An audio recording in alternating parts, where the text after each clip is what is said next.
Hi dudes, we are gonna go snorkeling right now and hopefully see some leopard sharks and fish and things that live in the ocean that aren't leopard sharks and fish. So let's see what is to be in store.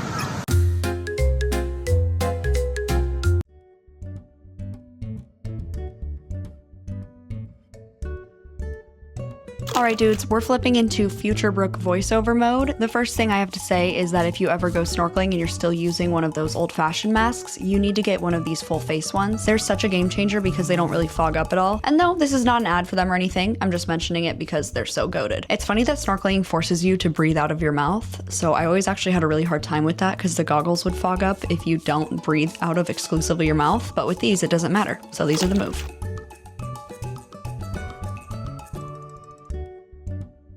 Immediately as we're working our way farther out to the water, we saw some super cute fish. I was surprised that we didn't see any rays going out because I've snorkeled here for years, and typically there are these little like sand colored rays that you have to be careful to avoid stepping on when you're shuffling out into the water. But I'm actually really scared of getting stung by a ray, so I wasn't mad that we didn't see any of them while we were walking out. Anyway, we had really great luck today as far as weather and visibility. It was around 83 degrees Fahrenheit and sunny, and the water was super warm compared to usual. In the past, whenever I snorkel here in La Jolla during the correct season, I usually can expect to see a good 30 to 50 leopard sharks in around 4 hours. Today, for some reason, they were nowhere to be found. I was starting to think that it was like a Little Mermaid curse situation or something where we somehow got really good weather, but we would have to give up seeing sharks when the whole reason we were there was to see sharks. You know, because she gives up her voice to get legs, but then she kind of can't keep the legs without getting her voice type shit. Regardless, we were having a really good time seeing all the fish and being in the ocean. That's my friend Paige. Everybody say hi, Paige.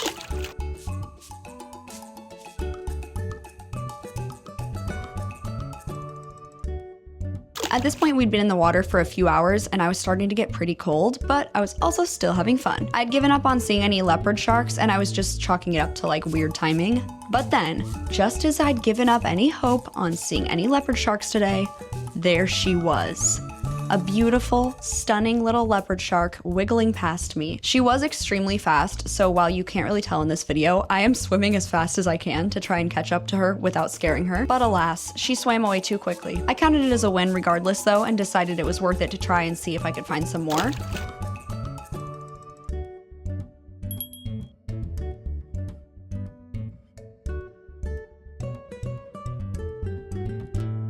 I followed in her general direction, and huzzah! An even bigger, slower leopard shark.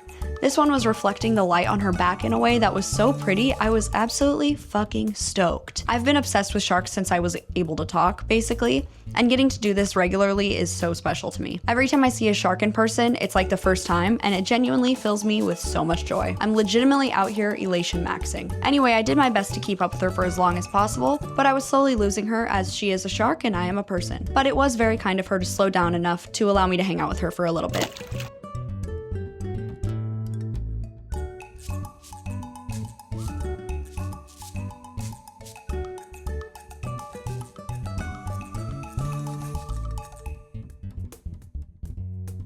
I had to send her off with some of my love. It was at this point where I actually started physically shivering, so I started making my way back to shore.